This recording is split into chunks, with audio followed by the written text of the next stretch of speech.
नमस्कार साथियों, स्वागत है आपका अपने चैनल नितेश पांडे में। नमस्कार साथियों, मैं अभिषेक आपका स्वागत करता हूं आपके अपने चैनल नितेश पांडे में।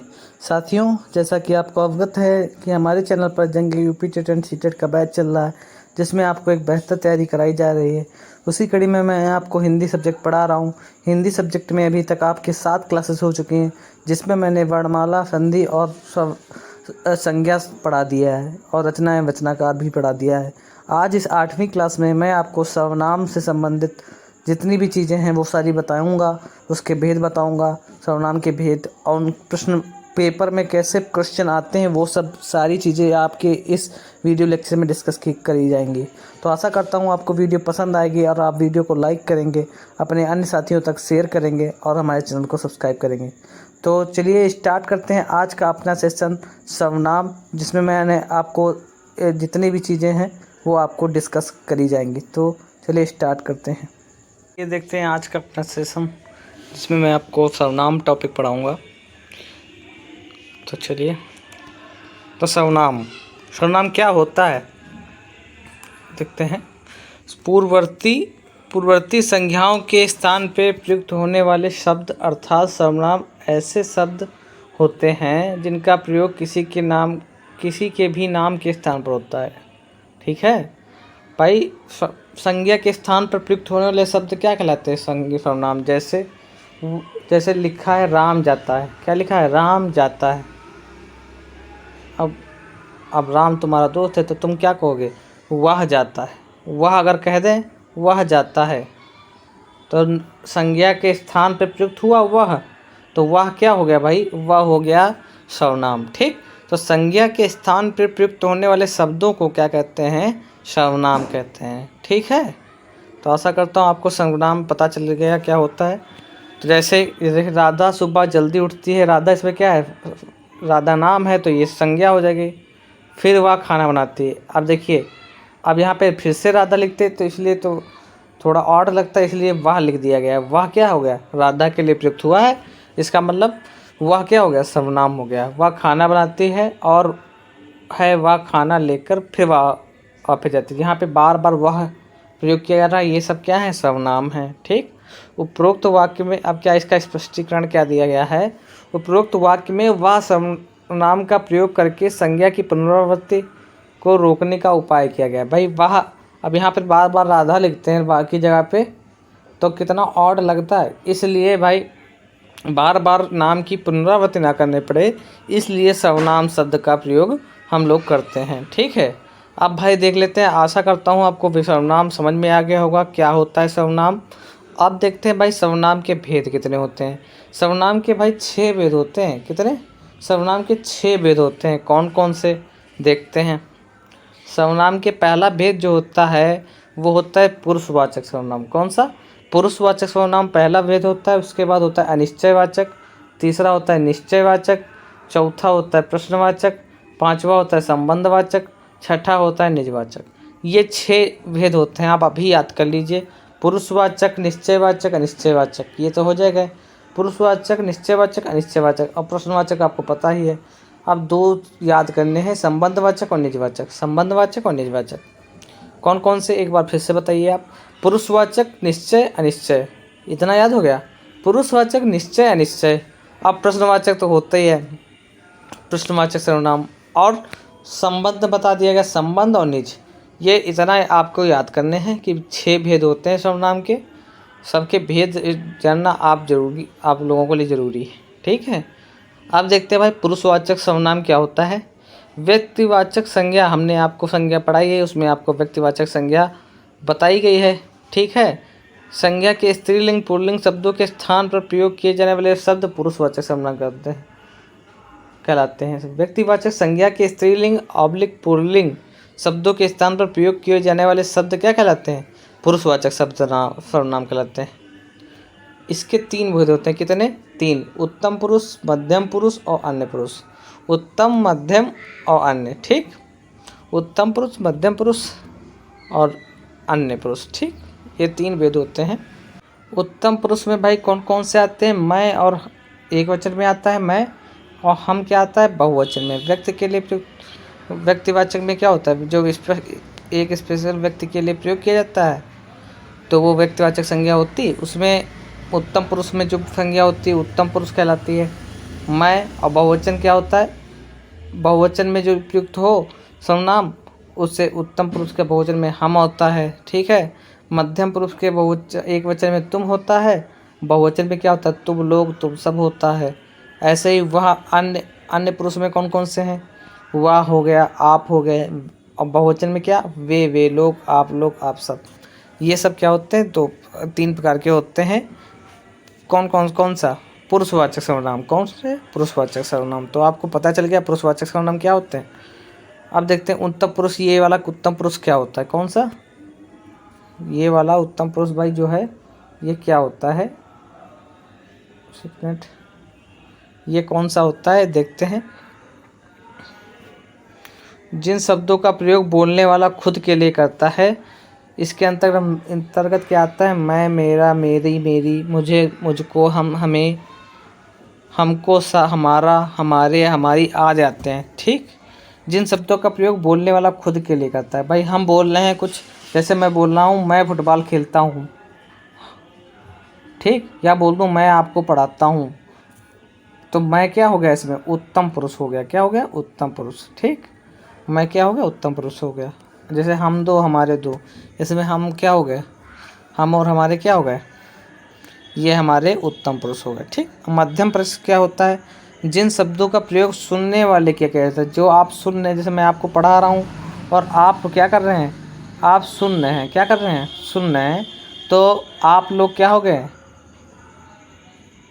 ये इनके लिए हम अगर प्रयोग करें तो क्या प्रयोग करेंगे, तू, तुझे, तुझको, तेरा, तेरी, तेरी, तुम, तुम्हें, तुमको, तुम्हारा, तुम्हारे, तुम्हारी, आप आदि आते हैं। तो ये क्या हो गया, ये हो गया मध्यम पुरुष, ठीक। जैसे हम कहें तुम बहुत गंदे हो, क्या लिखा है यहाँ पे, तुम बहुत गंदे हो, तो यहाँ पे मतलब क्या हो गया, तुम हमने यूज किया, तुम बहुत भाई गंदे हो, देखो गंदे लिखा है, तो इसका मतलब क्या हो गया कि ये से यहाँ पे हम मध्यम पुरुष आपके लिए यूज कर रहे हैं, तुम बहुत गंदे हो, इसका मतलब तुम क्या हो गया, मध्यम पुरुष हो गया, ठीक। यहाँ पे ये अच्छे नहीं लिखा है, गंदे लिखा है, ठीक है। अगला अन्य पुरुष, जिन शब्दों का प्रयोग किसी तीसरे व्यक्ति के बारे में बात करने के लिए होता है, इसके अंतर्गत यह वह ये वे आ जाते हैं। क्या आता है, यह वह ये वे। हम तुमसे बात कर रहे हैं और हम किसी अन्य व्यक्ति के बारे में बता रहे हैं, जैसे हम आपसे बात कर रहे हैं तो और हम बोल किसी अन्य के लिए रहे हैं, जैसे आपका दोस्त एक श्याम है और कोई अन्य व्यक्ति है, उसके बारे में आप बता रहे हैं, तो वो क्या हो जाएगा, अन्य पुरुष के उदाहरण में आ जाता है। इसके अंतर्गत उदाहरण क्या आते हैं, यह वह ये वे आ जाते हैं, ठीक। अब देखते हैं भाई निश्चयवाचक सर्वनाम किसे कहते हैं। निश्चयवाचक भाई पुरुषवाचक हो गया। अब हम निश्चयवाचक देखेंगे, क्या देखेंगे, निश्चयवाचक वे शब्द जिनका वस्तु के स्थान वे शब्द जिनका वस्तु के नाम के स्थान पर प्रयोग होता है, निश्चयवाचक सर्वनाम कहते हैं, ठीक। वे शब्द जिनका वस्तु के नाम के स्थान पर प्रयोग होता है, वस्तु के नाम के स्थान पर होता है, वो निश्चयवाचक सर्वनाम कहते हैं। जैसे एग्जाम्पल के थ्रू समझिए, यदि वस्तु निकट है तो यह का प्रयोग होता है। जब अगर वस्तु अगर हमारी निकट है तो हम किसका प्रयोग करते हैं, यह, तो ये निश्चयवाचक हो गया सर्वनाम, ठीक है। यदि वस्तु दूर होती है तो वह का प्रयोग करते हैं, यदि वस्तु दूर होती है तो हम किसका प्रयोग करेंगे, वह, ठीक। तो ये यह और वह क्या हो गए, तो यह और वह क्या हो गया, निश्चयवाचक सर्वनाम, ठीक। पुरुषवाचक सर्वनाम और अन्य पुरुषवाचक सर्वनाम में अंतर, जैसे राम मेरा मित्र है, वह मुंबई रहता है। उपरोक्त वाक्य में राम व्यक्तिवाचक संज्ञा है, राम क्या है, व्यक्तिवाचक संज्ञा, भाई एक स्पेशल व्यक्ति है राम, और वह क्या है, अन्य पुरुष का सर्वनाम है।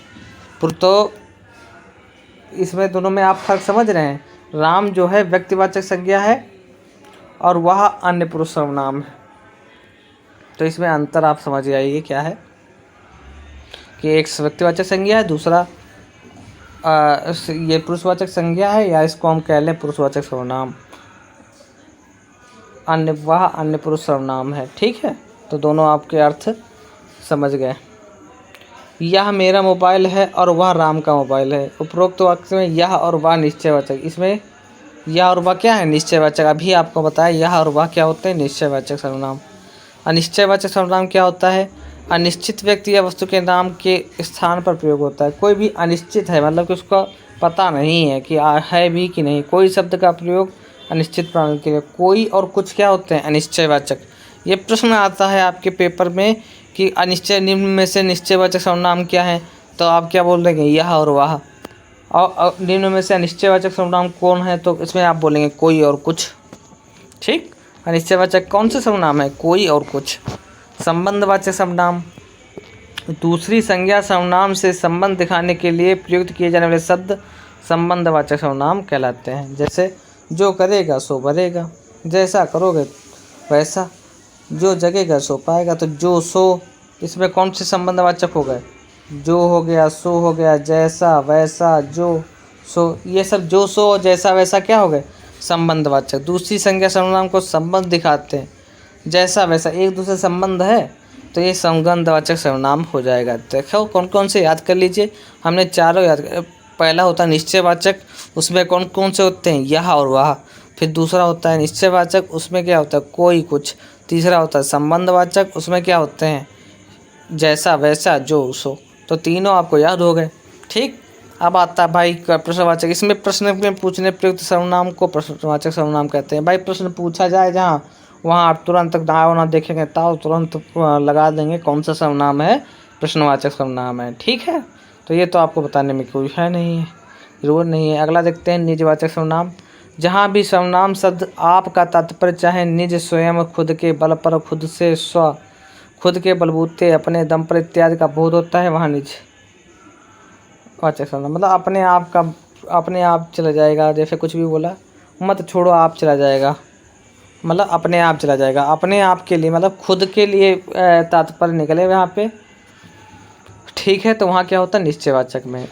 उपरोक्त वाक्य में आप शब्द का प्रयोग स्वयं, खुद से, खुद के बलबूते, खुद के दम पर आदि के स्थान पर प्रयोग किया गया है, जो कि निजवाचक सर्वनाम का बोध कराता है।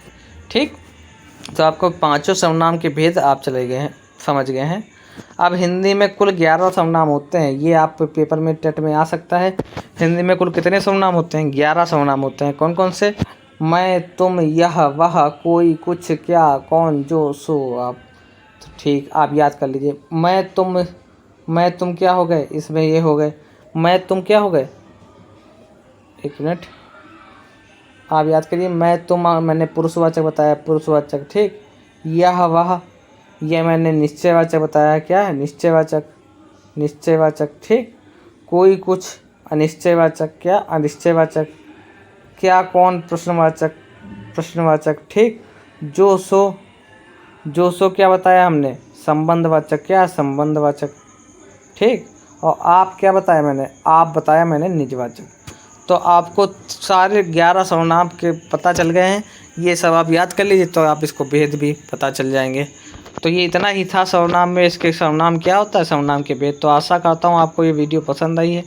सारा चीज़ आपको पूरा निचोड़ बता दिया गया है, तो आप अच्छे से पढ़ रहे हैं, आशा करता हूँ।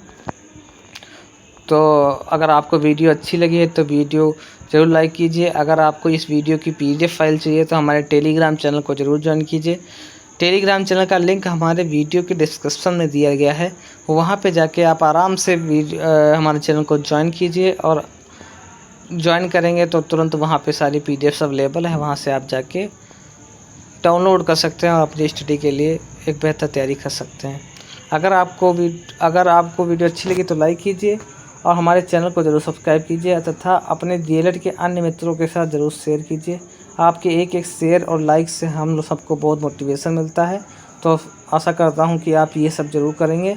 तो चलिए मिलते हैं अगली वीडियो में, तब तक के लिए नमस्कार।